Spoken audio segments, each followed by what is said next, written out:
Welcome to the Bennington Museum. We're happy to have you today. In the first of our critical conversation series, this one is entitled Let's Talk About Lincoln. And just a few notes, we're trying a new concept. This is a pay what you will event. So if you love it and you've already paid, thank you. If you really love it, you can pay twice and we'll be happy to take the money. So this series talks about juicier, more deeper conversations than we have perhaps in the past, or perhaps we have in a public forum. And it's important to remember a few things. Our ground rules are very simple. Be respectful and be civil. If you can't play, you won't be allowed to play. So with that, let's give you just a little bit of background what spurred this event, or what spurred this conversation. If you turn and look on the screen, you will see the statue of the museum's Abraham Lincoln trilogy, as it was in mid-October of last year. The statue was, we're going to talk about this in greater detail, and we're going to talk about words and how powerful words can be. The statue was defaced, vandalized, improved, according to some people. It was hit overnight, and it was done with the understanding that this was part of a land back event. People were protesting on behalf of Native Americans on the treatment of the Dakota 38. And accompanying this was a small piece of paper, manifesto, treatise that detailed why this event happened and why it happened here at the Bennington Museum. Now, this was a surprise to many of us here in the museum community because we didn't expect it and it came out of nowhere. We weren't expecting this type of reaction. So, before we get too far into this, I'm going to introduce our three panelists. And we are very lucky today to have three fantastic folks that are artists, educators, and scholars that deal with public art on a regular basis. First up is Dr. Sarah Bibim, who is a chair of liberal arts and assistant professor of art history at the Pennsylvania Academy of the Fine Arts. She specializes in American art, and particularly the monuments erected to citizen soldiers after the Civil War. Her current book project, Monumental Crisis, Accident, Vandalism, and Civil War Citizen Soldier, considers the long history of damage and alteration of Civil War monuments in the context of the recent debate over the Confederate memory.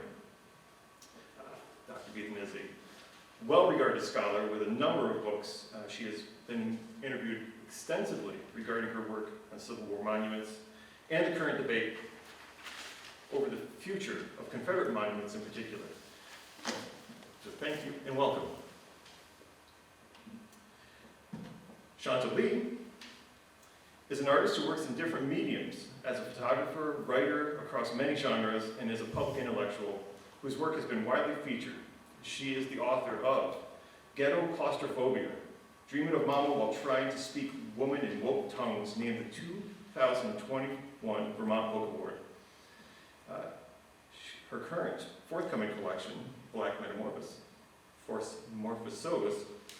is what Shanta describes as a 2,000-year-old phone line, open to open, as well as interrogation of the Greek mythos while creating her own new language in this work.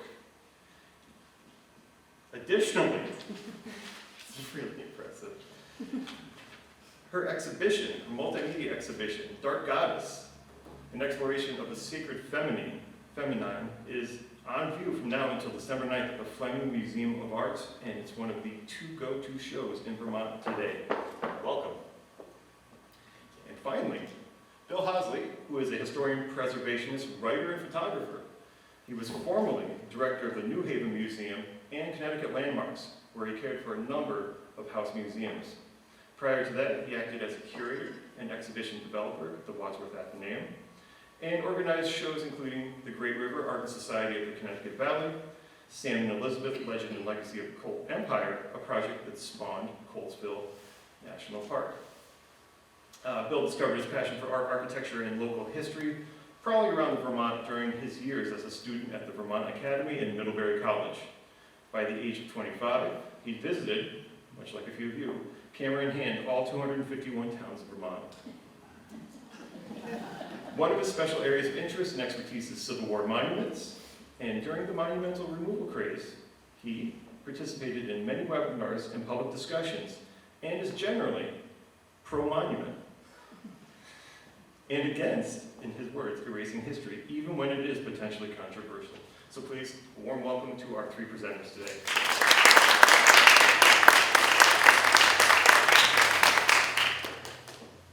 And I'll just give a little more background, and then I will turn it over. So, as I mentioned, the museum had been considering the statue for a number of years. And you'll see in this 10-year-old article, WTF, the Abraham Lincoln sculpture at the Bennington Museum, what's wrong with this picture? Many people have come to the museum, and one of the first questions they'll ask is, what's going on with the sculpture up front? And honestly, it's an awkward composition to modern viewers. We were expecting complaints, perhaps, on the sexual nature of the two naked figures, of why Lincoln was in a position of power, and we often responded to that, and the curatorial team has done a great job in developing a very simple label that explains this. But, like I said, the act of vandalism came out of nowhere. We weren't expecting a Native American response to this. A little bit more history on the statue. The statue is comprised of actually three different figures. Lincoln, Nirvana, the female figure, and Fille de France, the boy figure, all symbolically acting as faith, hope, and charity. Now the sculptor donated the piece, or actually his family donated the piece in 1949 to the museum. So it has been here for quite some time. And it is a composition. It's three different pieces that he slowly put together. You can see here, this is the bronze of the boy. So it wasn't a wholly original piece. It was something that he did later in his career. Now, interestingly enough, as I did some research into this, and Callie, our registrar, who keeps great records, brought this to my attention. In 1960, the museum was actively looking for another venue to take the sculpture away. So there are letters written to various places in Indiana and Kentucky asking, would you be willing to take this? Obviously, it's still here. There were no takers. So when we talk about the sculpture, it's never been a completely sacred object in the collection. 10 years after it was accessioned or brought into the collection, the museum board and the current director at the time were looking to move it. Since then, it's sat in the courtyard, and today it sits there proudly, having been conserved and refurbished by some expert conservation staff, and we are lucky to have it. Again, there's the picture. So, as we move into this conversation, I think I will start with Sarah. What happens to art in our public spaces if a piece like Lincoln is destabilized? So I think that that's probably one of the two key questions that we're dealing with here. One of them is certainly the question of the aesthetics of the sculpture itself, which I will say that the first time that Dina emailed me and asked me if I'd like to be on this panel, when I looked it up and saw what the sculpture looked like, I was like, oh yes, I would like to be on this panel, because that sculpture is hilarious.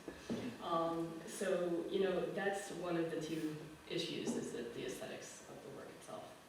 But I think the other kind of more serious issue that we're going to be talking about today is the one that's coming out with the Dakota 38 graffiti that's been put on it, which is that, whoever it was who put that up, it's not the only Lincoln statue in the country that has been tagged with Dakota 38 over the course of especially the past couple of years.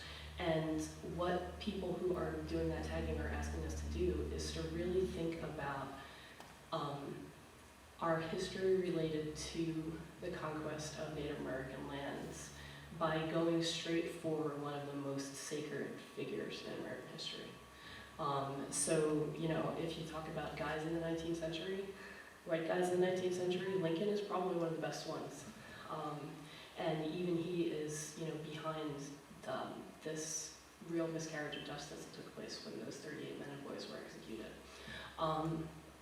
If Lincoln as a figure is somebody who can be taken down in monuments, I probably no monument is safe in America.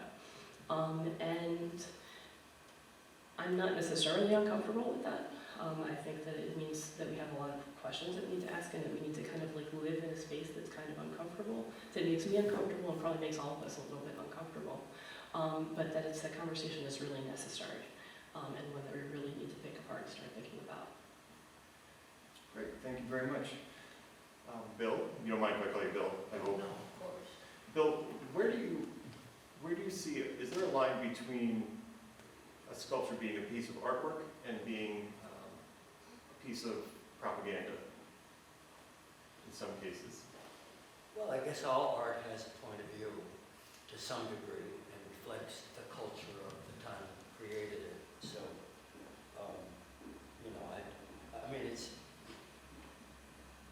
some of the statuary is not high art, but I'm not a great believer in high art. I think that the whole concept of high art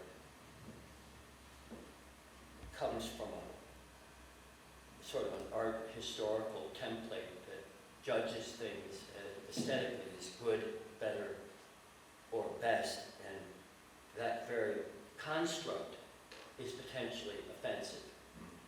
And I think, like all kinds of artifacts, I look at this museum, one of the things I love about Bennington Museum is not just the high art, but the detritus. I mean, I just went through the Parks and Recreation exhibit, and it's fabulous. I mean, it just weaves all these different kinds of things together to tell a story. And so, you know, I think that the aesthetic, whether or not you're Lincoln here as a work of high art, is a matter perhaps worth discussing, but I don't think it's it fails the test of conveying some sense of what was going on in the time that it was created. Shanta, when you looked at that piece, and I know you've done some work with that piece, talking about that piece publicly, did that act of vandalism, did that resonate with you on a level as an artist? So I struggle with vandalism, and I struggle with erasure, but not an erasure that people might think. We tend to talk about erasure in terms of who or what is missing, but erasure also can go the other way when we talk about memory, disassembling it and assembling it. And so let's take something as triggering as like, let's say the Confederate flag. If we were to take all of them and like say, okay, well, we've evolved, we don't think that way anymore, and let's get rid of all of that, then what does that do to memory as an act of remembering so that we shall not repeat and continue down certain roads? So I'm challenged and I struggle with that. It resonates with me only in the sense of the bigger question of how can this piece, which the boy once represent, I think his the original Fils de France was a separate piece that represented the rebirth of France after World War I. And the woman represented, or Nirvana, represented a response to World War I. And then so I start to think on a bigger meta level of like what happens when things were once and them together at a certain point in 1940s America, representing American spirit, faith, hope, charity at that time. Fast forward, where is faith, hope, spirit now? So I think in one way it's a signpost to force us to interrogate and revisit. It's also a possibility to say, how can individuals, whether they're indigenous or whatever their different backgrounds are, be invited to respond to the piece? There are many different museums I've talked to, certainly like working around thinking about, you know, what's missing, or legacy and all these different things, where artists have been invited to respond conversation with a piece, even if it's a conversation where there's an interrogation happening and that there's a rub.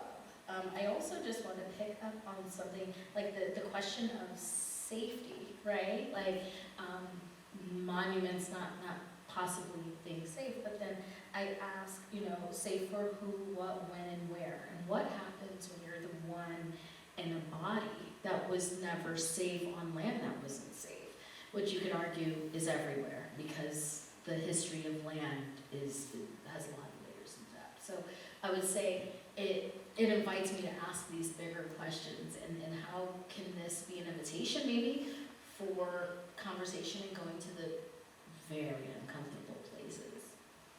Thank you. And pulling on that thread, we're talking about welcoming conversation and opening up conversations.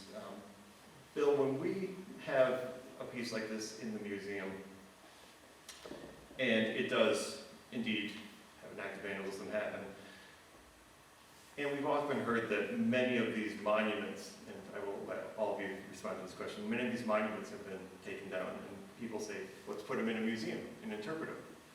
So this happened at a museum, and we were interpreting it. What do you have to say about that? Do you have any thoughts on that? When you say you were interpreting it, how is that done? I mean, I'm not that familiar with, I mean, I've seen it out there, I've looked at it, but I've never read it. That is a great question, and I'm so happy that we have our curator. But the museum interprets it as a piece of artwork and talks about how what once was a very common way to portray nationalistic figures with allegorical statues, how it may be uncomfortable to today's viewer. It's funny, I was just sitting thinking about allegory and allegorical, and we live in a time, people today have a hard time imagining a world in which poetry mattered a lot. And in the 19th century and in the 20th, people were very conversant. I mean, that's what people read to some degree, even more maybe than novels up to a point. And I think allegory confuses people because it's poetic symbolism. And I'm not sure, I read the literature that was sent to me about what the artist had in mind, and I don't see how anyone today would get that unless it was communicated in, even a short label or something that would explain what, because on the surface of it, I, agree that it can be interpreted in a variety of ways. And what I always want to know as a historian is, how did the people who created it, what did they have in mind? And that's not impossible to get at, but it takes a little bit of, digging. Could I jump in on that too? I think one of the things that's so troubling about it is that it doesn't work as allegory. Like, if you're coming at it from the other direction from the 19th century, allegorical figures and clothed historical figures are probably not going to be stuck against each other in that same way. Like, you're going to have a big tall thing and the lady's going to be on top of it like this, and then Lincoln's going to be standing on his own foot down in the bottom. She's not going to be like snuggling. So that's one problem. Another thing that's just really, like, the Nirvana statue is just bothering me. It's weirdly realistic in a way that a 19th century allegory wouldn't be. Right. It's way, way more, like, clearly he was looking at a real woman when he sculpted that. But, like, none of the 19th century ones really look like real women. So this isn't neoclassicism. It's this, like, weird 20th century realism, pretending it's neoclassicism or something. So that's very strange. And then I'm also really kind of troubled by taking a Buddhist concept like nirvana, turning it into like a Greco-Roman allegory, and then recasting it again as like faith, hope, and charity is a Christian concept. And so it's like this Buddhist idea, which who knows whether he understood that at all, then gets like smushed into this weird, sexy lady, and then turned into a Christian allegory. So like even from like its own ideological standpoint, I think the sculpture doesn't work. Yeah, there's something about it when I thought about it and thinking, okay, sometimes when we see things, even when I was watching Mad Men, which I love Mad Men, I know it's problematic, but I love it. When I started it, I was like, oh wait, like I had a moment where I was like, I've got to stop watching this, and then I was like, wait a minute, I have to take off my lens, I have to take off my gender studies lens, I have to take off my modern lens, and I have to like just literally go into this piece, which we're talking about, my example is a show, and like see it on its terms and be enmeshed in its terms, even very problematic from so many different. So I tried to think about it and backed in with a question of, can we, knowing what we know, even if you know the context, and even if you know the context of each of the separate figures, can we unsee it using the lenses of artistic intent? The artist, Clyde Duvernay Hunt, like admiring Lincoln and his ideals at the time, right? And can we think of that in a historical and time context? Or do those lenses as we go back and we interrogate? And so I'm looking at, the fact that if we're talking about faith, and we're talking about faith, and well, let's take Lincoln, right? And if you're looking at Lincoln just purely on the face of white and patriarch, that white patriarch is standing fully clothed. And then this current context, power, patriarchy, and the person who has the power to bestow charity and who becomes almost unflappable and unaffected and uninfected because he's been able to maintain his dignity. In this current context, that's how it reads.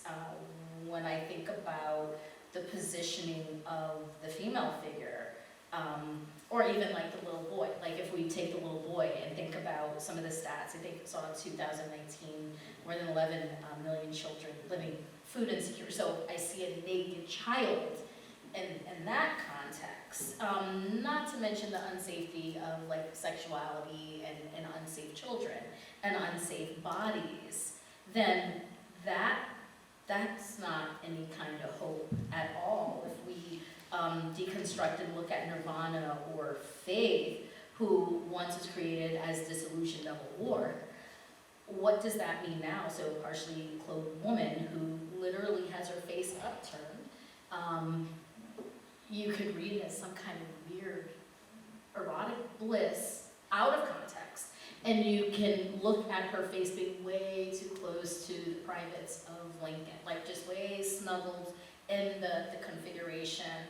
And so, in looking at that, this is now reads as an infantilized woman against the backdrop of the overturning of Roe v. Wade, against the backdrop of, more states and more things that are happening federally that are leaving so many bodies, especially women, vulnerable and dangerous positions. Not to mention if we think about violence, not to mention if we think about intersectionality and think of which women are like really vulnerable.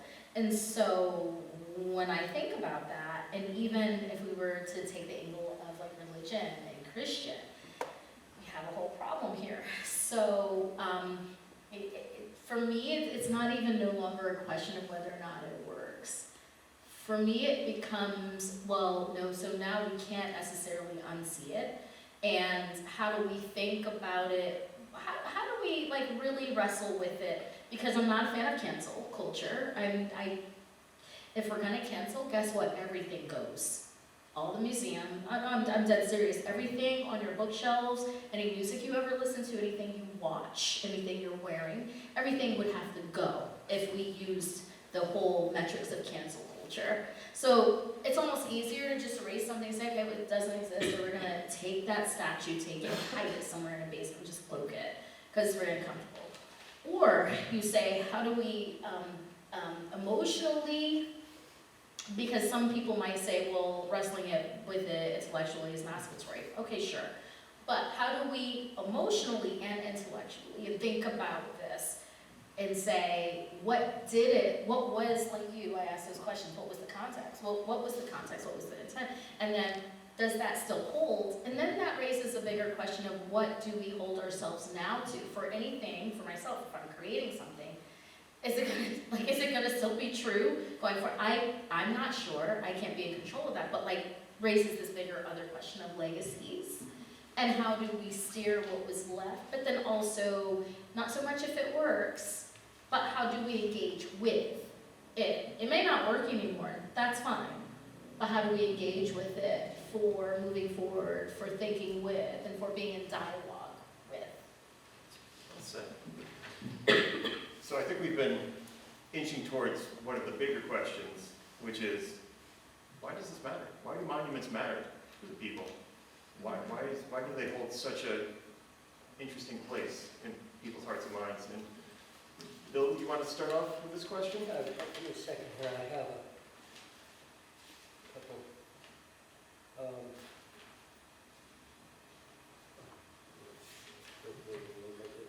Something I would like to read that is really pertinent to that, if I could find it. Well, Harriet Beecher Stowe wrote, "In every place honored by such history and example, let a monument be raised at the public expense on which shall be inscribed the names of those who died for their country and the manner of their death. Such monuments will educate our young in heroic virtue and keep alive for future ages the flame of patriotism." And there was, let me see if I can,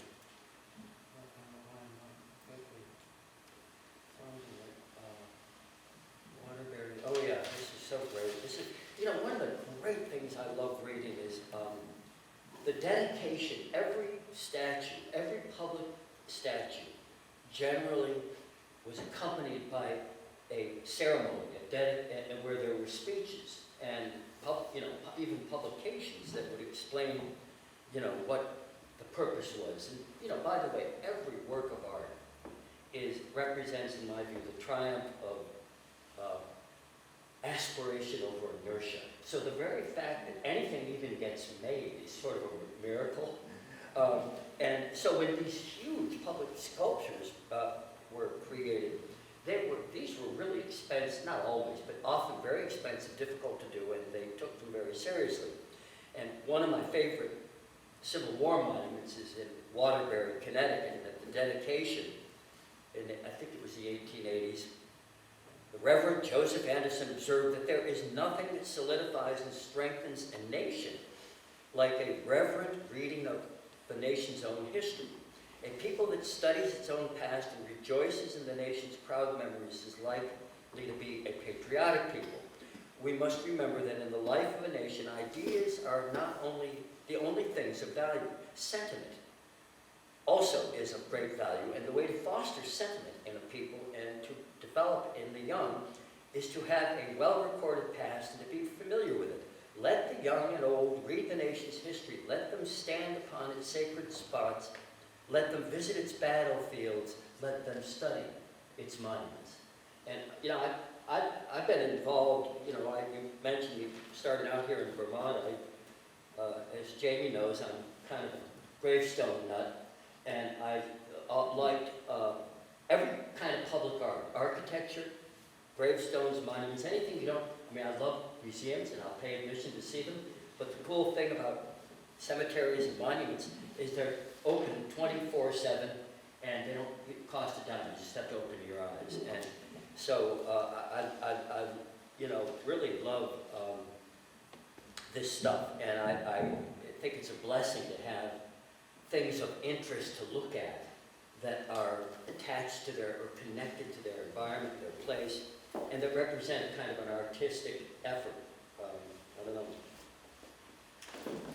Sarah, would you like to pick up on this thread? Sure. So there's a couple of things. One of them is I agree with what Bill's saying about how that they're outdoors. They're in our space. They're things that, you have to go around the traffic circle and see the monument in order to get to the grocery store. You have to go past, in my own work, the Confederate monument in order to get to the courthouse to pay your parking ticket that you got, or to deal with, the justice system in any way. So they're always present. They also are not always historical. They represent a certain very tiny slice of history that is sponsored by the people who have the most money and power in a society. And so that does leave a lot of people out. And so, sometimes you might have a disagreement with the monument. It's always been there in your head, and then when somebody else starts voicing it is when you start to, also have an opinion about it too. So there's that. There's also, so many of them are bodies that are in our spaces, and so we kind of have an embodied relationship with them. There's so many great examples of monuments that have one little part that's a different color than the rest of the monument, because everybody always goes and touches it. A great example is if you ever go to the FDR Memorial down in Washington, D.C., and see Fowler the dog, he's got a light-colored bronze head, while everything else is green, is because everybody goes and pets Fowler when they go by. And so there's a way in which monuments can have this, they make us just feel compelled to do something, and to do something with our own bodies because they're in our space. And then, in the case of a monument that's disliked by a large part of the community, it's, it can be a source of ridicule, it can be a source for people to come together and make fun of it. It's good for really good internet jokes. And they can also, as we saw, especially in the summer of 2020, they can then become kind of effigies for everything that you're mad at. So, maybe it's better that a lot of the things that happened in 2020 didn't get acted out on people's bodies, and the monuments were there to absorb it instead. But, that they can, these moments of iconoclasm are about a lot more than just the statues themselves, too. I love that. I mean, it's interesting because I feel like from a bigger human perspective, we're there's a part of us obsessed with marking our spot. Someone or something has been here, especially if you can afford to mark the spot.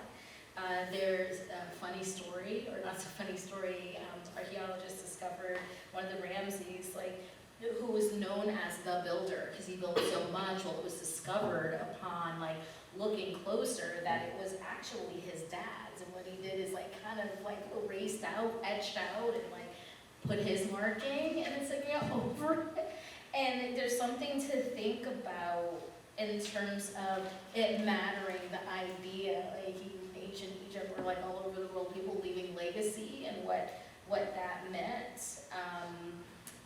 We want to know, I think, on a human level that we mattered and that there is something left. There's a bigger question about whether or not are we leaving it for ego purposes, or was it, sometimes I've seen things huge archways, in other countries that are built because it represented that there was a triumph. Someone or some group of people were defeated, and this is our proof that we did it and we're here.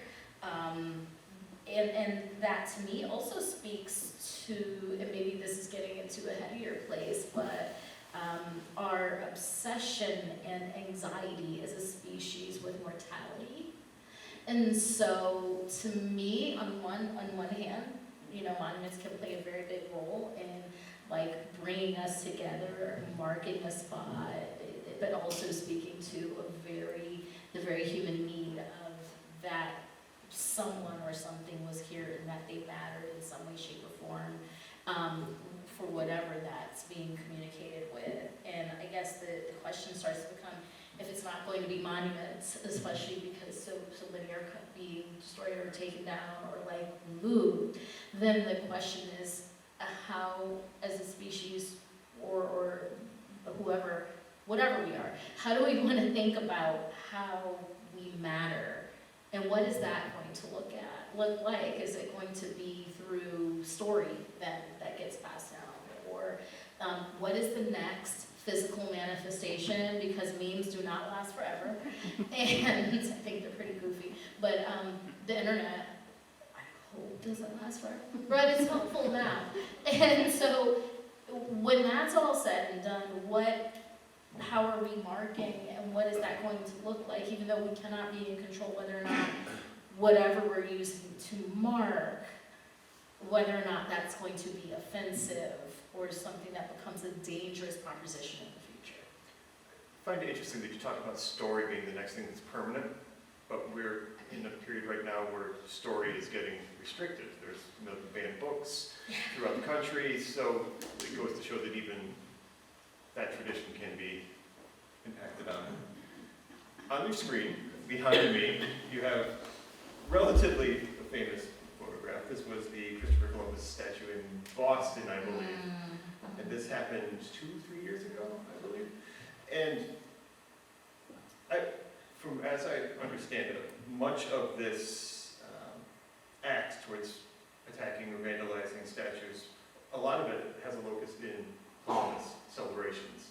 And obviously the holiday has changed and many of the statues are being replaced with something else. Do you have any initial thoughts on this bill? Well, I live in Connecticut, where Italians are the largest demographic group. Maybe the Irish, it sort of depends on which, but they're close. And you know, there's a whole history, there's a context to that. In 1924, Vermont's Calvin Coolidge, his administration clamped down on immigration, and people that know about Ellis Island, my wife's grandparents came through Ellis Island. Lots of people have root ties to that migration that from, whatever, the 1880s through 1924 were millions of people made their way to these shores. And the Italians had struggled with acceptance and civil acceptance, as had the Irish, as have various groups over the years, and the immigration restrictions offended them. And so there was a rash of, I think most, not all, but most of the Columbus monuments probably are from about that period, the 20s. And, this was a symbol of inclusion. And they probably, I don't know this for sure, didn't give a lot of deep thought to all the different elements of the Columbus legacy. Certainly they, but they were very proud, I think, by and large.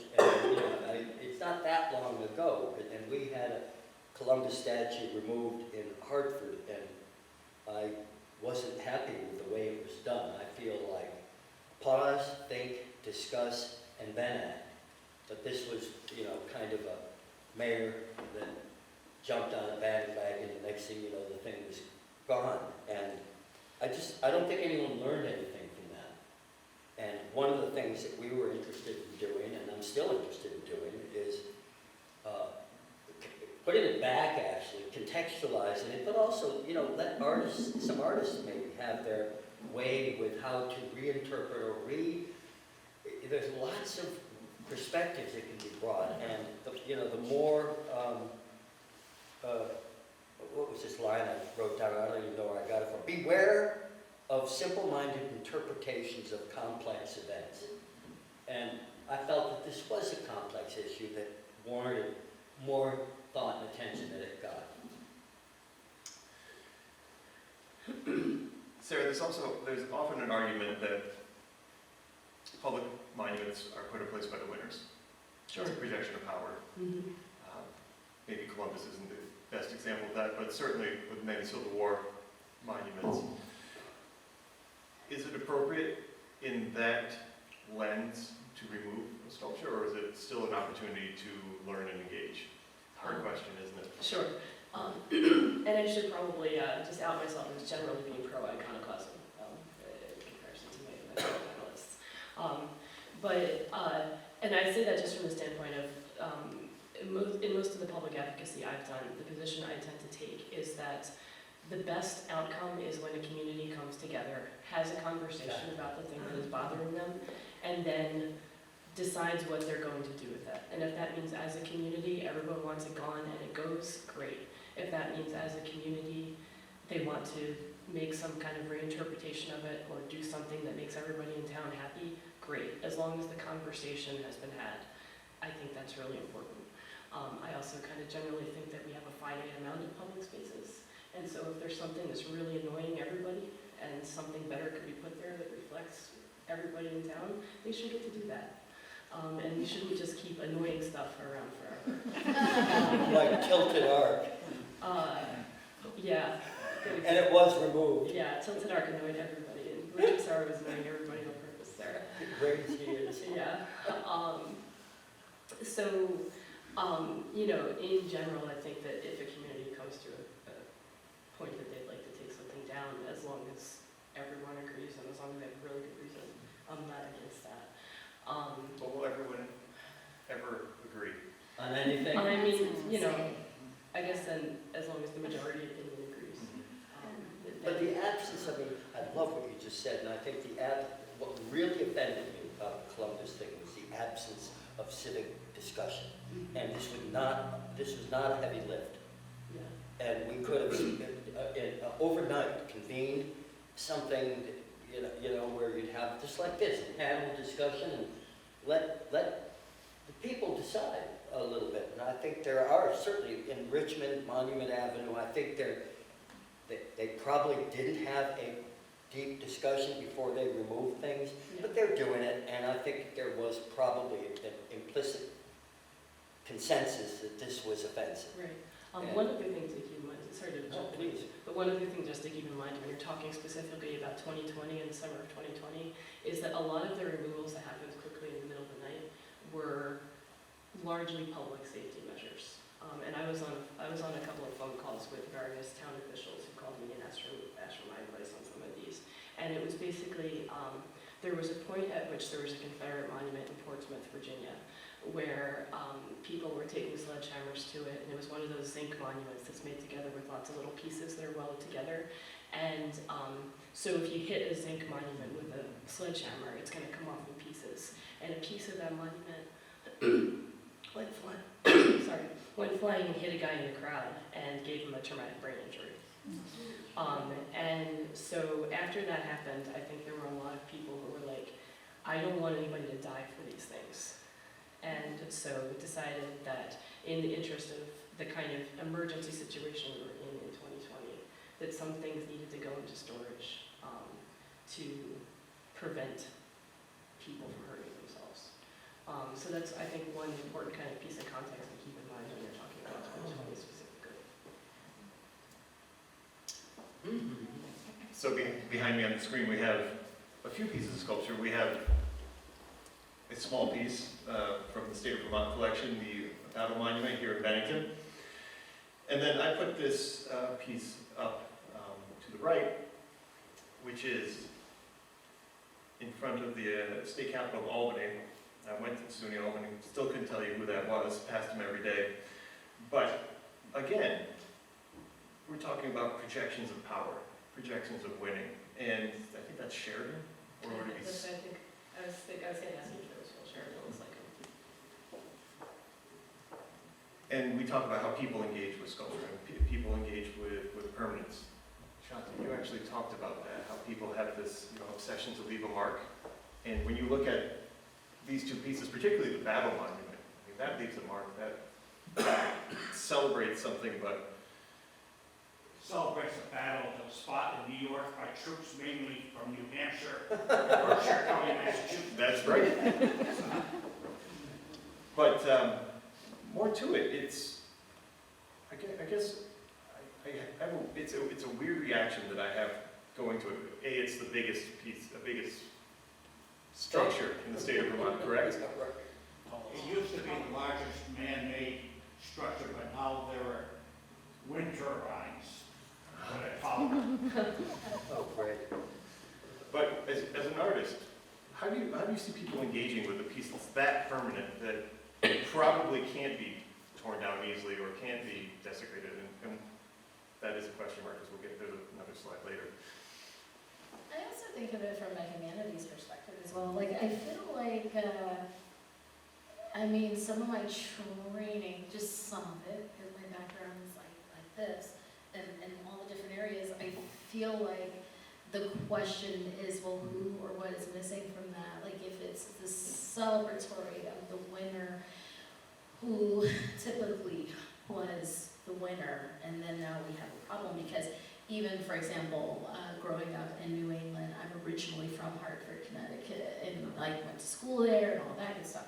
And I just learned about, I do lectures on Lucy Terry Prince, the first known African-American poet in the United States. A lot of people don't know that, and very New England based, and, it really changed my perspective of how to think of early history, New England history. Actually, certainly Toni Morrison did that with reading her book of Mercy, and thinking about monuments become a part of the bigger symbols and semiotics of how we continue to reinforce over and over and over again. And in some ways, it then encourages, speaking of storytelling, how we continue to repeat what may or may not be true. And so then it makes it harder in some ways to challenge, because if something is permanent, like it looks really permanent and sturdy, or even being in a museum space, because I've had those conversations before too, where like, how many times do you see something and you know that either it was staged, but this is on the National American Museum, like in New York, where like they turned the century, they send these groups to Africa, and then like staged photos that came back, and how did that, how that then was taken as truth, as symbol about a communication about a group of other people, or the group of the winners. And so in that way, I think it definitely opens a door to the way we need to be asking the really hard questions across any discipline. And I think that, I would hope that some of the institutions, because that's also the thing too, gatekeepers. Who are the gatekeepers protecting some of these symbols that we should be inviting conversation about and dialogue with? What is the bigger responsibility of those gatekeepers? Like whether it is a museum, or whether it is, like, let's say a city hall, town hall, whatever, where they might want to open the door and say, okay, obviously vandalism would be, noted vandalism, but how do we invite people to make some things to respond to? It becomes more complicated if the thing is stolen.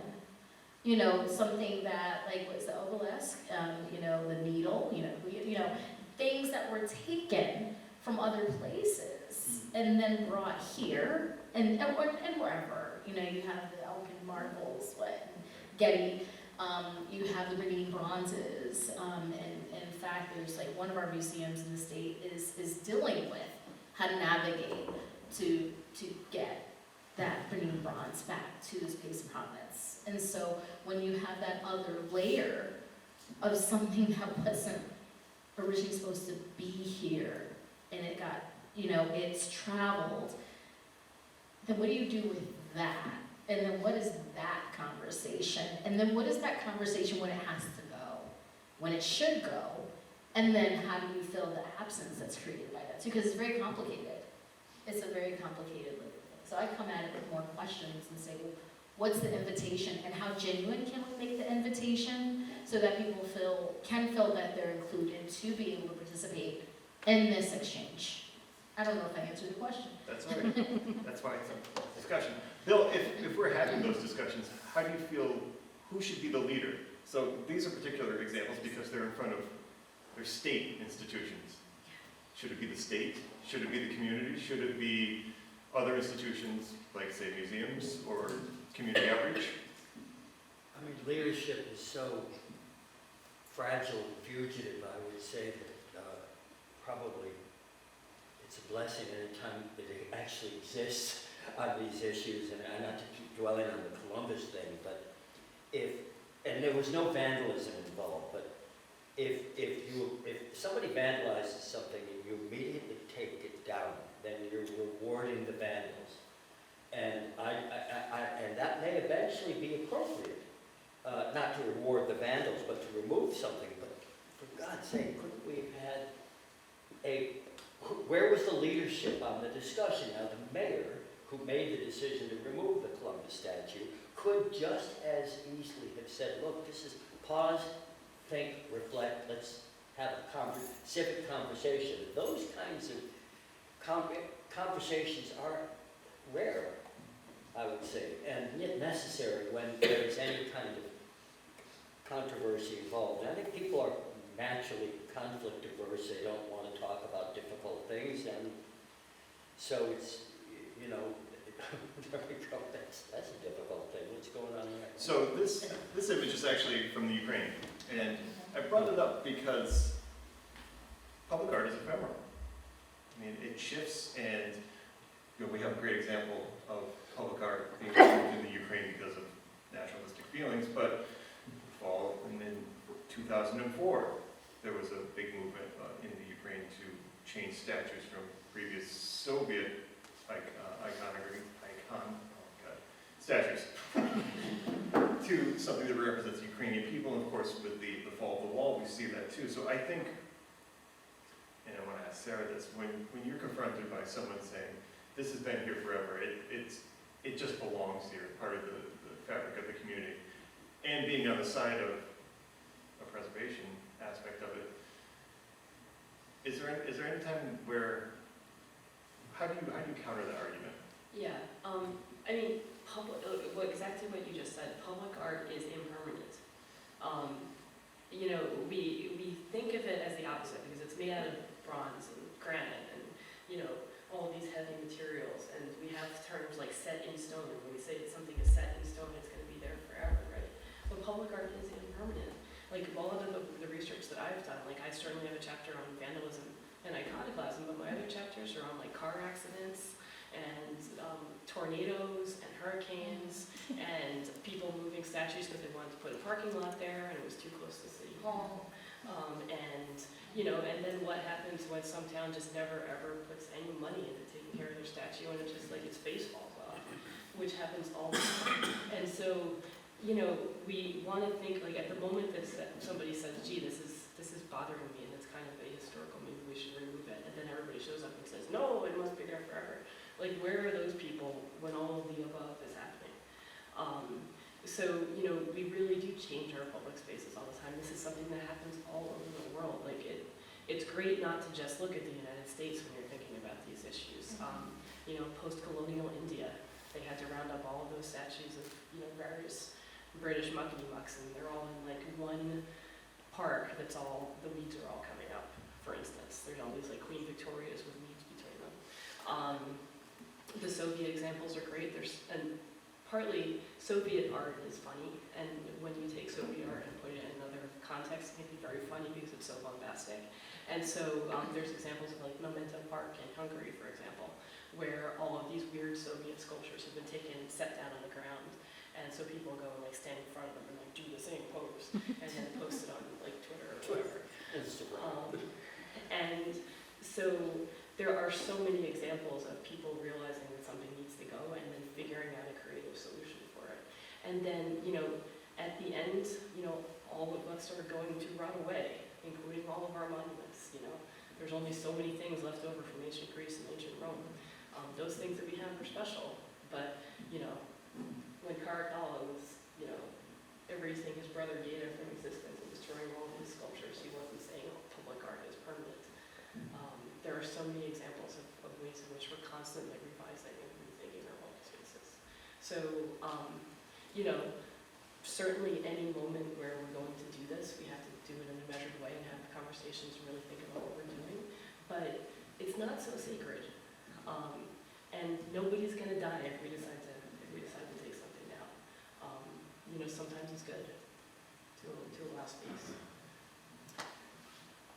I bring this up. The artist Fred Wilson was working on a public art project a few years ago that was turned down, and it was actually an artistic interpretation of an existing sculpture. Now, in the museum world, Fred Wilson is a known entity. He did a great exhibition 25, 30 years ago, Mining the Museum.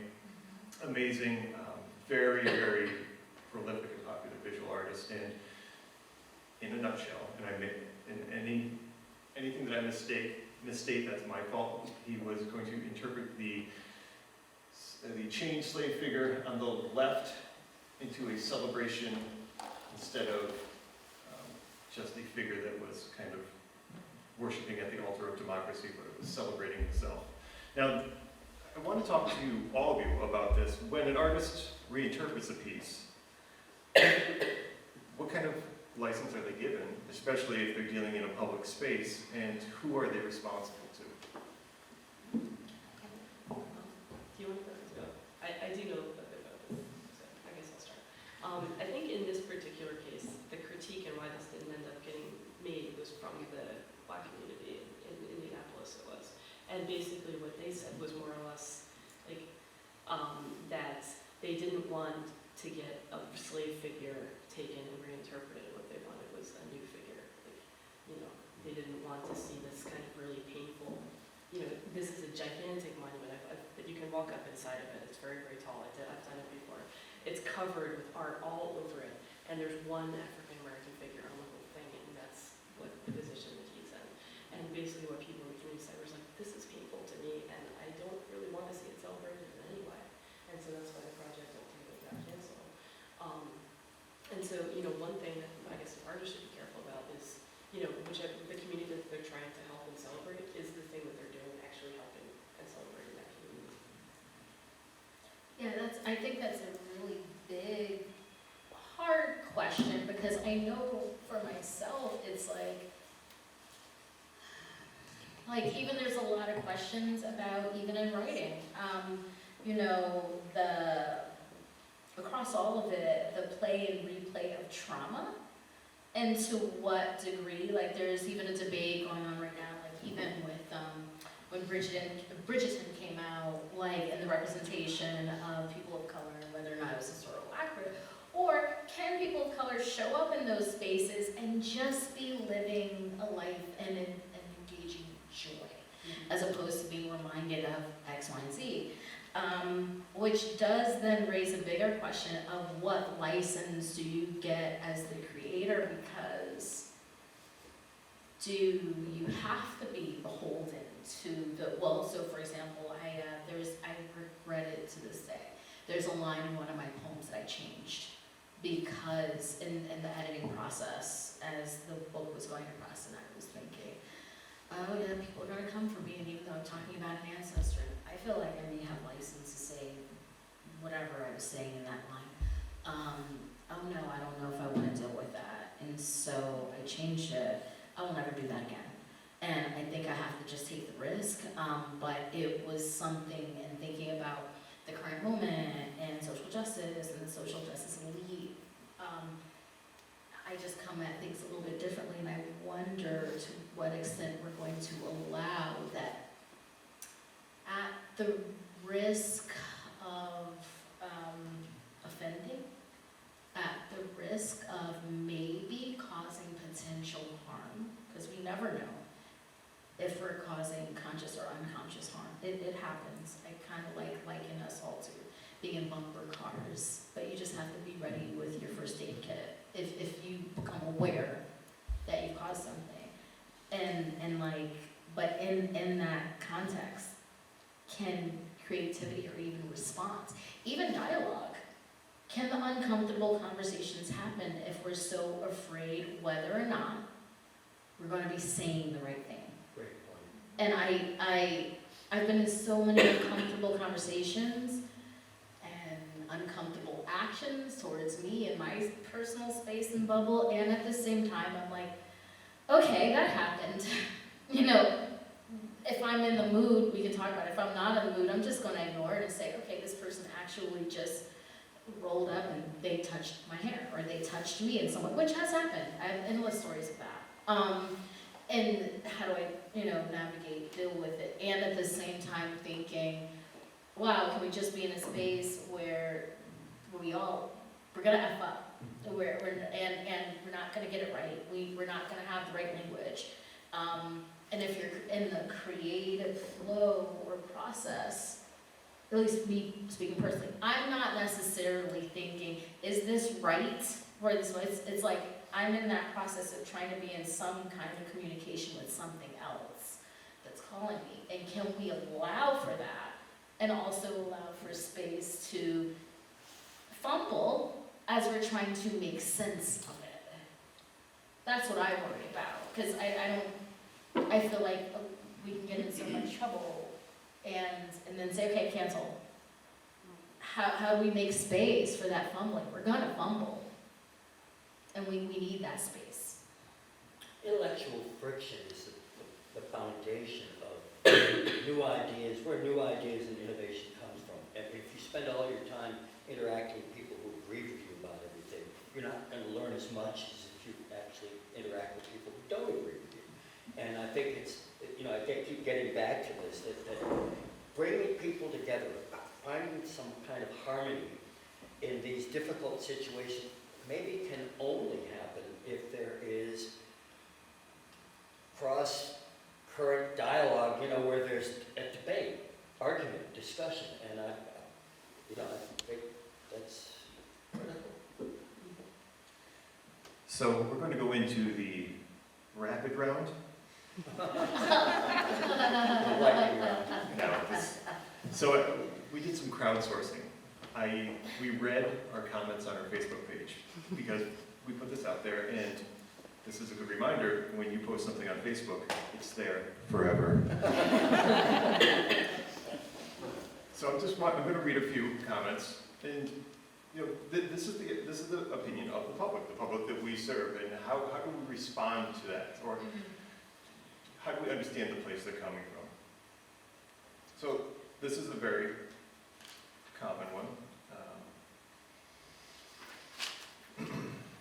Everyone will be offended by something. It's a statue, it's been there for years, that's just vandalism. True? True. Unless you're a BIPOC, then your voice is not the one that needs to be heard on this issue. Great.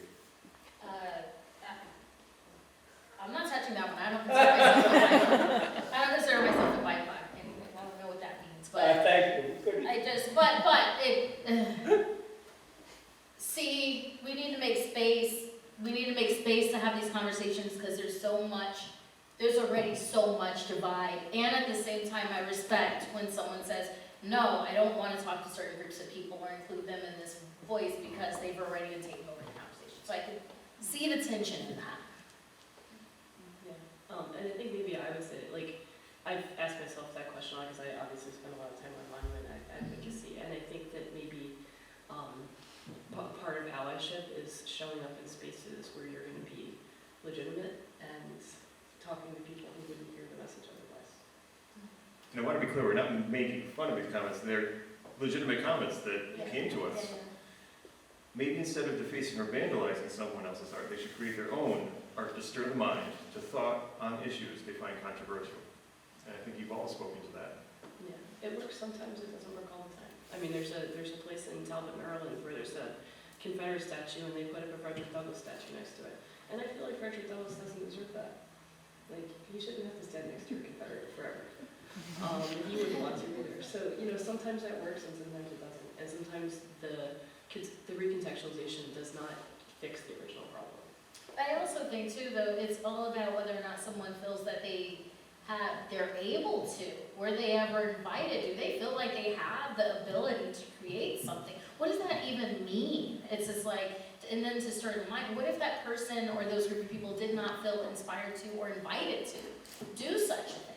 Because they're thinking, oh, no one's going to hear me or see me. As a kid growing up, and you mentioned Frederick Douglass, Rochester, New York, the two most prominent monuments, as a 12-year-old I was aware of these, were of Abraham Lincoln, it's a cool thing, and of Frederick Douglass, and it was erected in the 1880s, and I've always wanted to do the backstory on it. I mean, he lived in Rochester, so that obviously, but these figures on these pedestals are not always dead white men. Not always. Even in the 19th century, they weren't always. So next, we're going to turn it over to the crowd. We're going to open it up to questions. Just raise your hand. I'll come around with the mic. If you have questions for any of our panelists or the panel in general, please take this time. Go ahead, Tony. You don't need the mic. My basic question is, we've got 3 sculptures that were done individually. Did he ever intend to have them all combined? Or was that done afterwards? And the question then becomes, can you take them apart? I don't really know what's happened to it, but there was a lot of talk about the statue in New York in front of the museum of Teddy Roosevelt. Yeah. And the Native Americans and the Africans, and they were pulled apart. At some point, and they take down the statue of Teddy Roosevelt himself. But I think they had taken those apart and left just Roosevelt there. And the question is Lincoln okay by himself? Is the woman okay by herself somewhere else? Is the young man okay by himself? Or, did he ever intend it to be this way, which we find offensive? He Or did, he yeah. do 3 separate pieces of sculpture that by themselves could be something very different? Yes, to all of it. Yeah. They were 3 different sculptures, correct, Jamie? They were conceived independently, but then Yes. the artist chose to bring them together. The artist Right. chose, yeah. Yeah. Even though Lincoln by himself would look weird, because then it looked like he'd be spell casting. That might be interesting, and then his hands would just be out like that. And probably, I don't know how the cast would have been done, but it's probably not 1-4, but it's probably several pieces that are, like, you might have her head and like his coat or something like that. But it's an interesting question when we're talking about divvying up a sculpture, like the Roosevelt sculpture in New York City. Does it work? What are your thoughts on it? I mean, I'm gonna have to look into that, because I thought they took the whole thing down. But, I mean, in that particular case, then it would be like, the ones who are getting punished are the Native American figure and the African American figure, and that doesn't seem right either. And then he's just there by himself. And even that whole, I was actually gonna bring that up as a really good example of like a similar situation where, whatever feelings you may or may not have about Teddy Roosevelt, looking at that sculpture should make you deeply uncomfortable. Like he's got like his rippling chest, and it's creepy. The whole thing. The statue is creepy. Other questions? Well, I need the microphone. I know it's ironic. Fill the mic. I think the museum had the right idea in 1960 about the accessioning of a misbegotten work of art. That's my own personal opinion, aesthetically and otherwise. I don't think it works at all. I'm wondering what the museum's thinking about it is now, and I'm interested to learn that this isn't the first time that reconsideration of its place here has been brought up, evidence of the 7 Days article. So I don't know, in regard to the vandalism, if that strengthens its place here or weakens it, or what's happening, Martin? I'm not a panelist. But it's a good question. And at the current time, there is no movement to de-accession beyond it. But we are considering putting in dialogue with the Civil War Memorial. We're considering moves. We're considering a lot. And we are very early into any planning for anything to happen with the sculpture. Logistically, it's big and heavy. And it's going to cost a lot of money to move. But, what stories can we tell can it tell a story in a better place on the museum grounds? Can it tell a story in a different location? We're talking about it. When we do talk about it in depth, the community will be invited into it. Martin, I have a question for you, actually. Not to put you all on Front Street, but I'm very curious is whether or not you all would consider opening it up to a conversation and dialogue with artists as opposed to just moving it, could it be an invitation for an exhibition where different people are responding to it? Like, just, You sound like one of our curators. But yes, I think that is a great idea. We have talked about it. For those of you who have worked in the museum industry, exhibitions come together slowly. Why Bill, were they looking at Indiana and Kentucky? that's a good question, and Places where he lived. yeah. And that's, Indiana? He was born in Kentucky. Well, I thought it was from Kentucky, but maybe I'm wrong. the letters indicate that the people they were reaching out to, which were private corporations, had a specific interest in Lincoln, collecting Lincoln art and ephemera. We had a situation like this at the Wadsworth Athenaeum in Hartford in the 60s. The first work of art bought by the trustees after the Wadsworth Athenaeum evolved from basically a library to an art museum was a statue of Nathan Hale. And, you know, he was the one who regretted he only had one life to lose for his country. And it's an impressive work of art. It's still there. In fact, the museum spent way too much money about 2 years ago having it conserved and refinished, and that's all great. But there was a director in the 60s who really hated it. And he hated it because it did not conform with the then popular vogue for abstraction and conceptual, you know, all the 60s stuff. It's very representational, traditional, classical art, if you want to call it that. He just thought it was bad art. He didn't want to lead with it. So so they tried to shop it around, but nobody, as you put it, there was one place that wanted it, but they didn't want to raise the money that it would cost to move it, and here we are half a century later, and it's still there, and I like it, but these things go in cycles and controversial sometimes.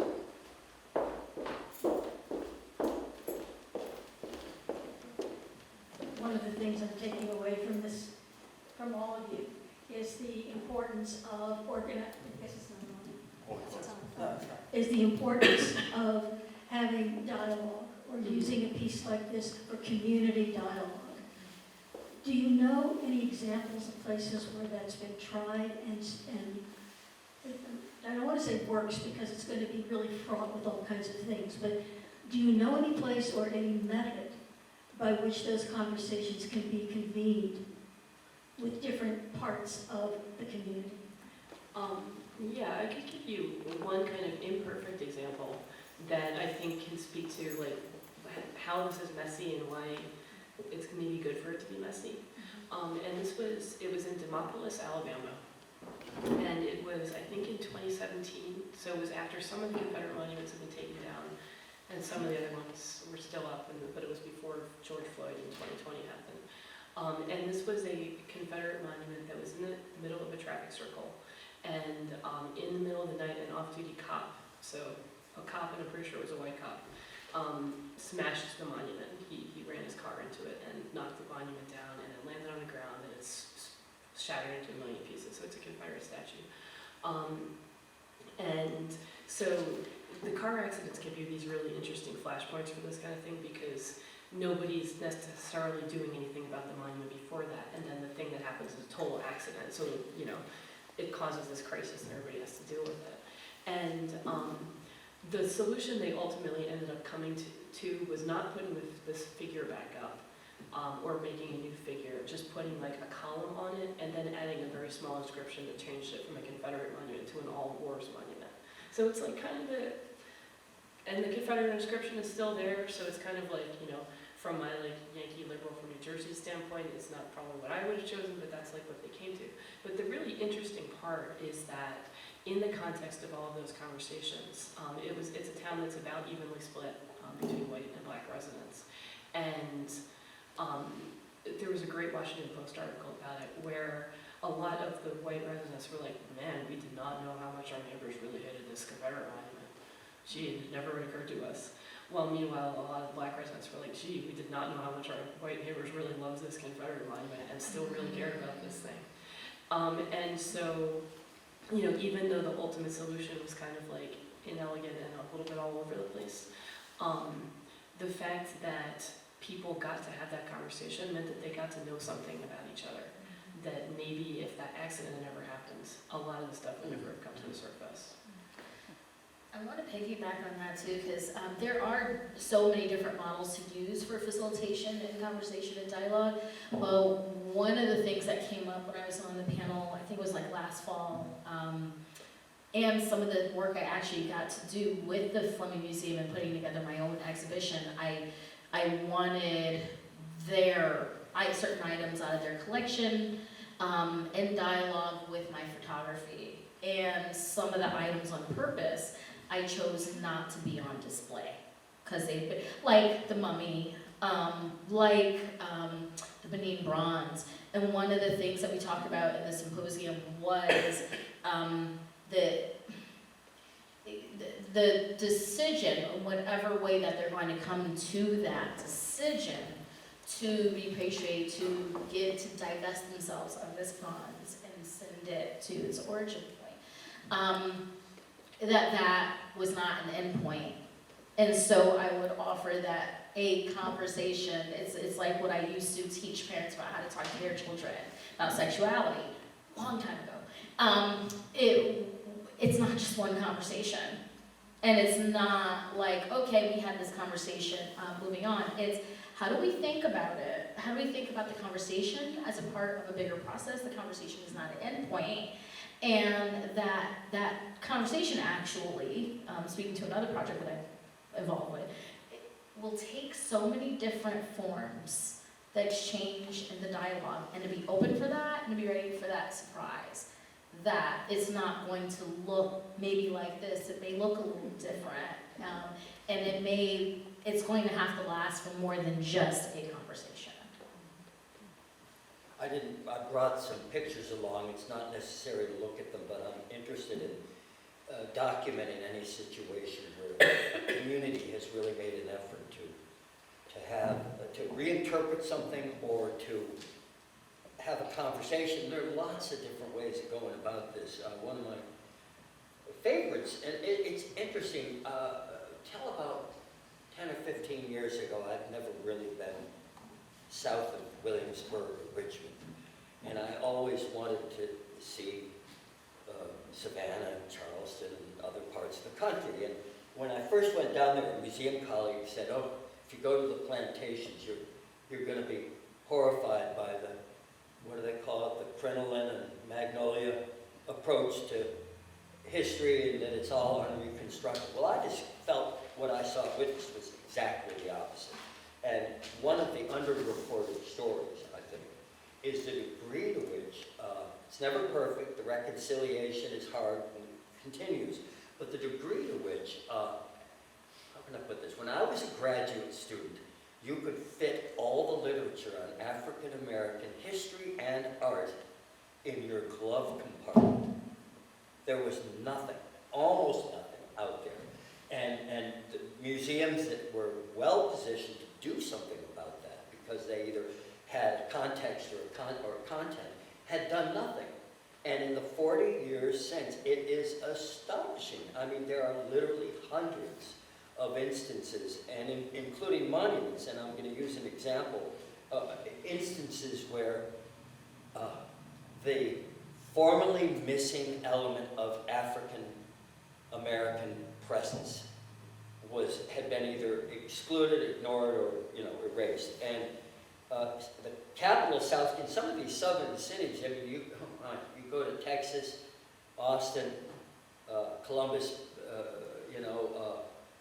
South Carolina, then to Birmingham, and the capital cities, it's particularly tough because around the capitals there are lots of statues commemorating the lost cause, and I don't know how that's fared now in the past 3 years, but in South Carolina State Capitol, they have this African American monument that is, I don't know what the process was, but it's amazing, and it's like a bas-relief that has all these elements of story in it, and I think it's an interesting thing.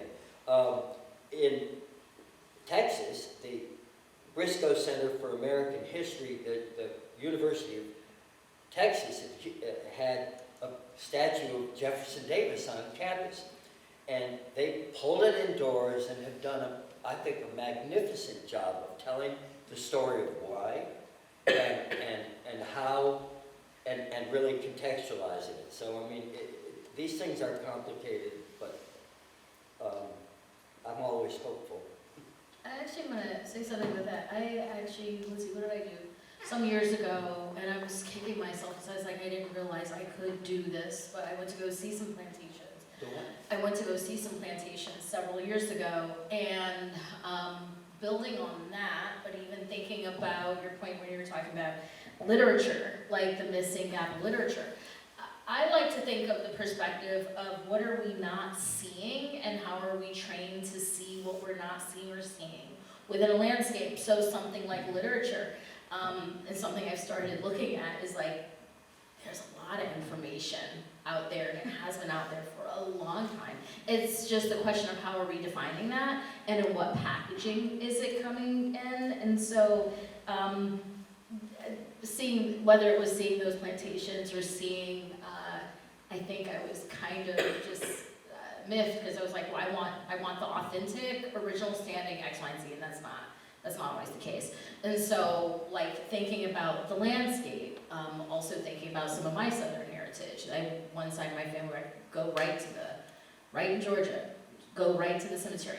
A lot of them are buried, or some of them. And so, thinking about what landscape and land embodies, but even art means, and how we navigate the missing, and raises the question of whether or not something really is missing. Because in some cases, it's not that it's missing, it's what are we looking, or what are we seeing, and how are we trained to see or not see something.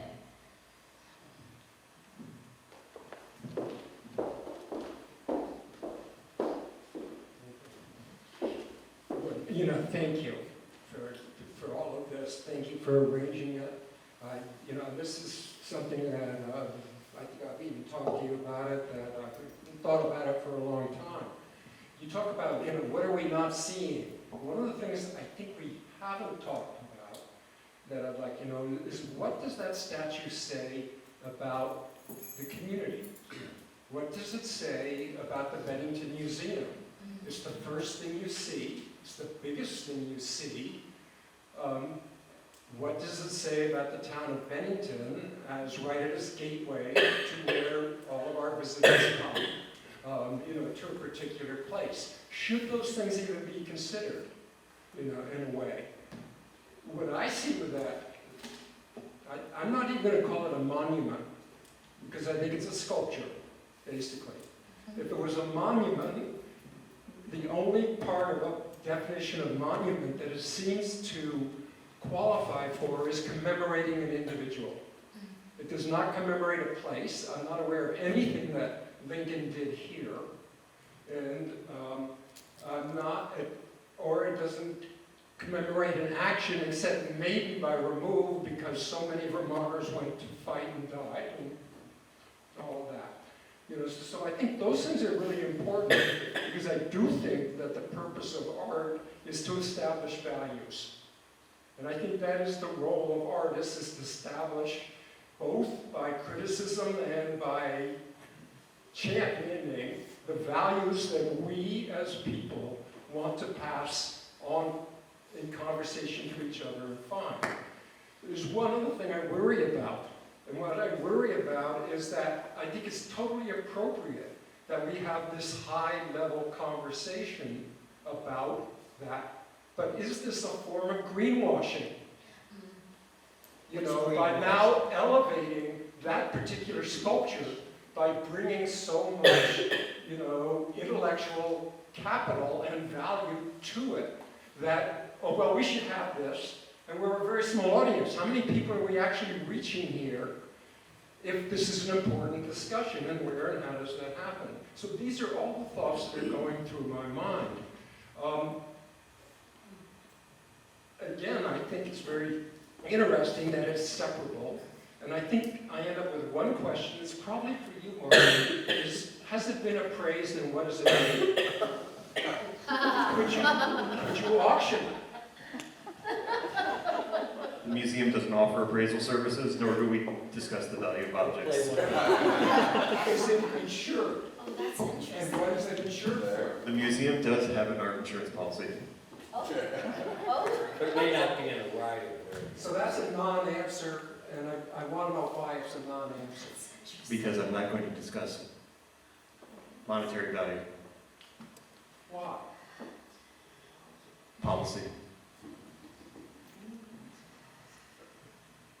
I think museums perceive themselves as being above the whole interplay of money regarding the value of things. I mean, they're, you know, if you decide to only save the things that are worth a lot of money at a particular time, you're going to lose a lot of stuff.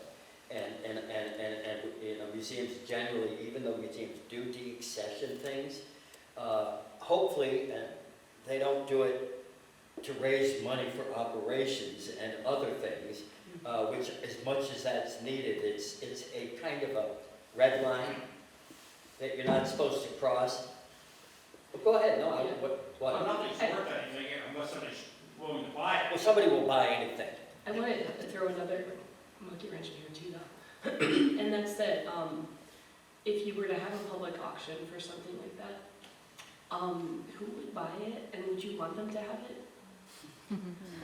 So, you know, for instance, like, there was a really big Confederate monument in Dallas that was auctioned off because they were like, get rid of this thing. And, you know, it was bought by some, like, white supremacist guy and set up on his golf course. Like, that's who's gonna buy it, is like, you know, it might end up having this other life that you don't want it to have. So if the reason that you're thinking about, you Well, know, I don't want Crystal Bridges to have anything. well, yeah. So, I mean, Crystal Bridges at least is a museum, but we don't want, like, you know, Richard Spencer to buy it or whatever. So, you know, one of the things that when you're dealing with a potentially sensitive work of art is that if you put it out there for anybody to come take, without thinking about where it's going to go, you could create new ethical problems by doing that. I do want to go back to your question about site, though, because I think that's so important. I'm sorry. Your question about site, sorry, I should get closer to my microphone, I forgot. Your question about, that you started out with, talking about the site of that statue, I think is one of the problems, is that it's like right in the entranceway, it's the first thing everybody sees, you walk in, you're like, what the hell, did I just walk past? And then you walk into this museum, and I think, you know, maybe if it was somewhere else on the grounds that wasn't quite so prominent, maybe that would solve a lot of the problems. Of course, then I think so many questions about size and moving and what to do with the object itself come in, because then, you know, if you bring it indoors, that thing's very tall. Is it taller than the ceilings downstairs? It would fit in this room, would it go through the floorboards? You know, these are the kinds of things you have to worry about. But the site that it's in is really giving it a lot of power. And that's certainly, you know, I want to piggyback, caused a lot of the public comment. I want to piggyback on that because, so I was just a part of putting a historic marker for Abijah and Lucy Price. Some of the, I'm on the board of directors for the Vermont Humanities Council, but also some of my work, it has included working around Lucitarian Prince, and they're right at the Welcome Center, the Guildford Exit 1, coming into the state. Very interesting discussions about that I'll have to wait maybe 5 or 6 years down the line to talk about. But where to put the historic marker and recognize these individuals who were a part of early New England and early Vermont. And your question kind of speaks to something that came up in a meeting where it was the question of a place harming a place. Like, can a place harm, or is it the residue of what's gone on that is causing the conscious or unconscious harm? And so then when you add the layer of like a physical manifestation of something, then it raises the question of like, you know, what does this communicate? I wrote down identity. You know, what is the identity of the place? It's funny because I don't necessarily, if I'm going to a place, think about that, or no, that's not true. Going into the South, let's say I'm like on road trip or going to see my family, and automatically I know the air has changed, and even though I share that heritage, I'm Yankee, I don't have the accent, nothing, I have none of that. But it's like something's changed. And there are symbols and everything that then shifts my behavior so that then I can stay safe.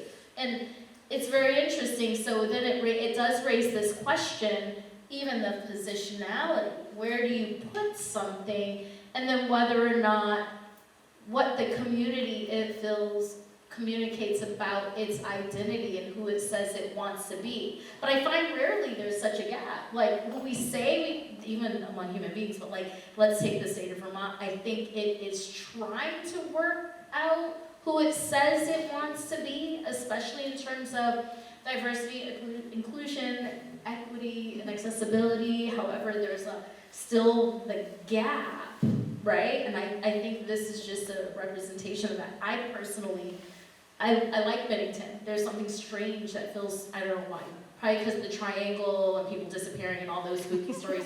But for me, it has less to do with, when I think of the museum and think of this, I'm like, oh, here's something very interesting that is interrogating, like, I want to interrogate it, it's interrogating me, and I'm like kind of wrestling with it, which for me, that's what art does, it can do that, and then that meta question, then going to, well, is this actually adding more layers of harm in this place? And I don't know the answers to that, but thank you for those comments.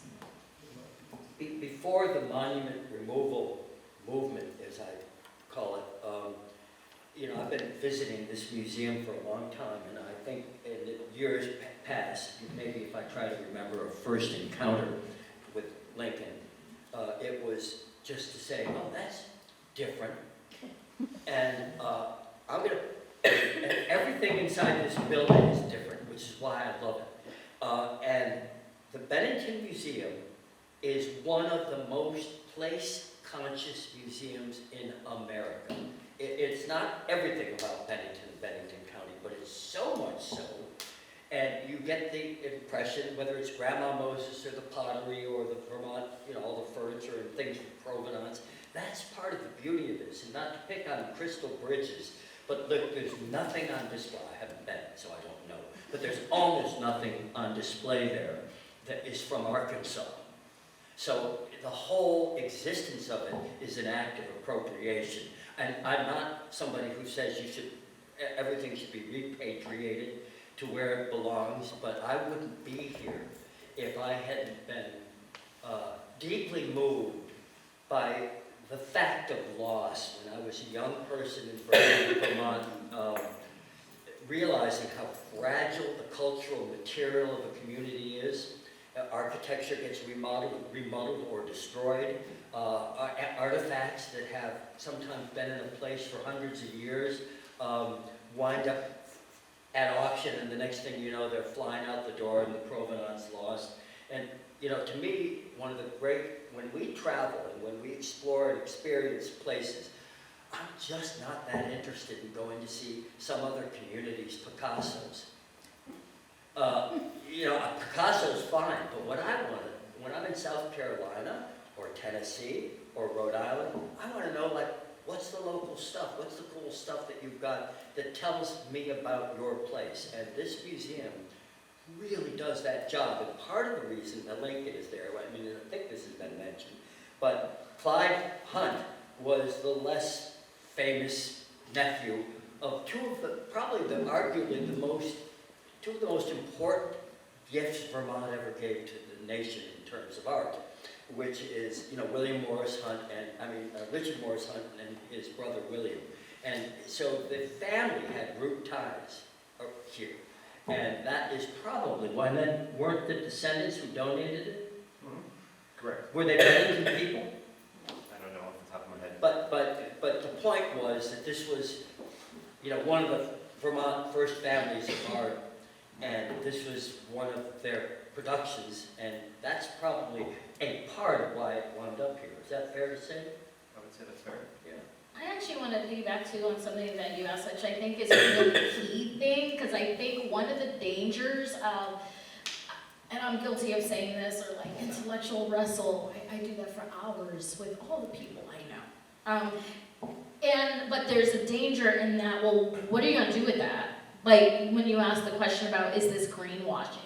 Is this conversation potentially greenwashing? Which then again, what will each of us then leave and do with, and what's next that leads to some continued action or movement towards, in terms of true engagement with this issue?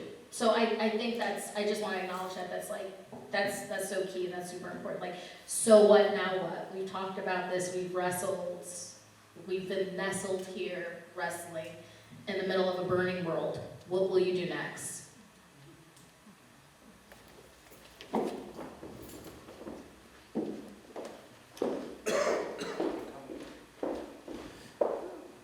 Thank you. Wonderful discussion. Ideas going around everywhere. Two things to add. One, to highly recommend the book How the Word is Passed by Clint Smith, because it addresses this. What do different historic sites around the country think they're saying? What are they really saying? What are their audiences getting? It's masterful. And then the fact that the Bennington Monument not just commemorated that battle, but it was placed so that it was part of the creation of the colonial revival, early New England village, plugged down where it stopped the south-north highway. So it would have been very different if the village and then the town would have a highway going straight through it, which didn't. So there's this bit about not only what monument is created, but how it changes the shape of where it's located. Well, the Bennington Monument was, which I love, was also a phenomenal assertion of Vermont's eminence in the great epic drama of the American founding and revolution, and and the fact that Bennington, the battle, actually, I mean, we all know in New York State, but that's okay. The point was that this museum and this community had latched onto that and done something pretty amazing with it over, many generations. Are there any other questions? They had a Jackie? It wasn't that long ago when a piece of art was moved from the front of the museum way up to the top of the hill. It was a bell that came off one of the textile mills. It had a very interesting history, and of course textiles were very important to this community. But that piece of artwork, as we could call it, is now up in a place where I doubt anyone can see it or has any contact with it anymore. So things do get moved around, whether it's good or bad or different, but they do get moved over time. That is an excellent point. First of all, I want to thank the panel. I mean, this has been an incredible discussion, and I thank you all for coming here and wrestling with this problem. I wanted to come back to the thought about, I think, Shanta, you brought it up, how we might have artists respond to that, how, if we get people to respond to it, how we could use this as a teaching tool. And, I've thought how close we've come over the years to heaving this thing out. If somebody would have taken it, it would be gone. And we have missed the opportunity to learn in our community something about why it's here, why it means something to people in the community. Why does it mean something to people in the community?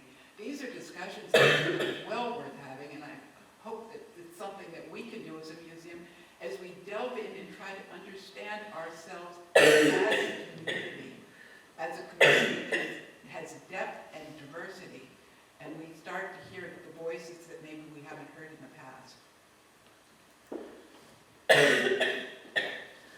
Do I see it?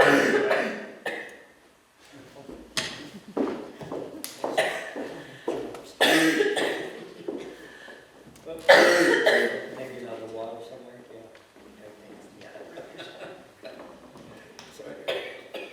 Just to extend the comment that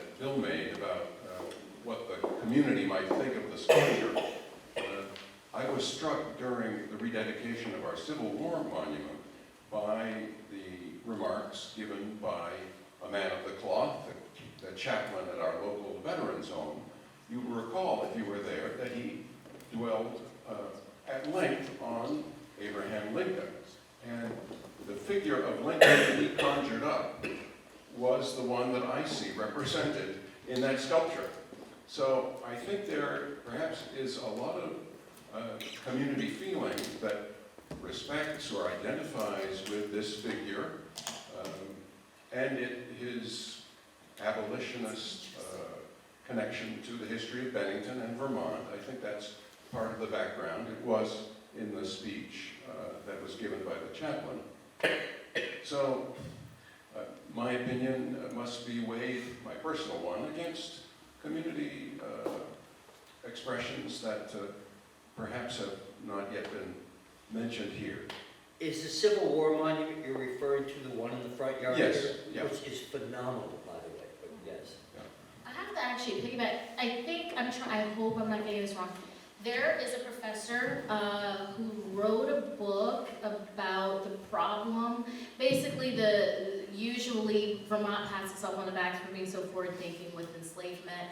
Dr. Harvey Amani Whitfield's, I think it was like an essay that was published, and I believe maybe the Bennington Friendly Society, I forget what date, was debating whether or not, and this is the context when we think about race and racism, and whether or not we're so liberal in Vermont. I use we loosely because I'm not originally from here. And so whether or not to help enslaved people who are seeking their freedom, who landed here, or to return them back to their enslavers.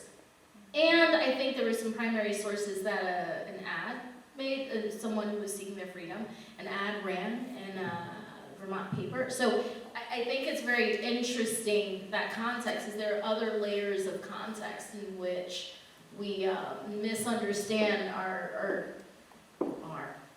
the roots and the history in a given place, and some of the views that people have taken about certain things that aren't quite, but so that's so fascinating. I wasn't at the dedication, so thank you for sharing that.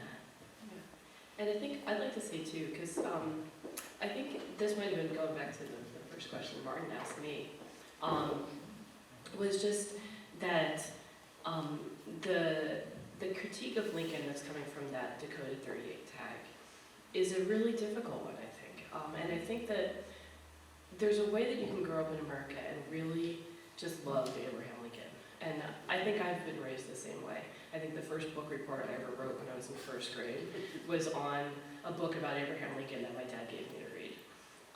So, you know, Lincoln's almost a saint to Americans. Every time there's a list of the greatest presidents, like the ranking of the best and the worst presidents, he almost always is number one. And he really did, like he navigated one of the most difficult points in American history and managed to get us through it.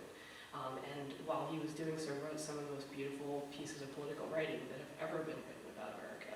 So there's so much about Lincoln that is so extraordinary. But at the same time, there's a conversation we need to have about Native American genocide in this country that we are only at the beginning of, that we really need to feel it so much more than we are, and we also need to understand so much more about the ways in which Native American communities are still here, are still fighting, are still alive, and that we've been kind of trained to think of them as in the past. And that this idea of them being in the past has been going on pretty much like since the 18th century. People are always trying to make them the past. And so I think by challenging us to think this way about Lincoln, who is one of like probably the most sacred figures in American history, it's forcing us to really reckon with a lot of stuff. Like, you know, for instance, you know, I'm from New Jersey. I have, you know, been very interested in the Civil War and the Union side of the Civil War for my entire life. My ancestors were German farmers in Adams County, Pennsylvania, and were terrorized by the Confederates when they came through for the Battle of Gettysburg. And so I've always felt like Union good, Confederate bad. And when the Confederates Confederate monuments came down, I was like, yeah, it was bad, Confederate, bad. But like, you know, one of the things that the Civil War did was it trained the American Army in all kinds of tactics that they then immediately took to the West. Like there's a direct line between the march through Georgia and the slaughter of the buffalo. And so we really have to sit with that. We really have to sit with the ways in which our heroes are implicated in this terrible thing that happened in this country. And so, you know, I'm saying this as somebody who's like right there with you and feeling like I have to go through this in my own head at the same time. But like what that Dakota 38 is making us do is making us start with the greatest guy and destabilize everything so that we can really, really think about this and absorb it. So too, the question of who's heroes, because I know for myself, my heritage is complicated. You know, some people were stolen, some people were right here, and some people might have owned some people in my background. So yeah, that's a really amazing point. So I want to thank everyone for coming. This was an interesting conversation, a fruitful one, and civil. So thank you all, and thank you to our presenters.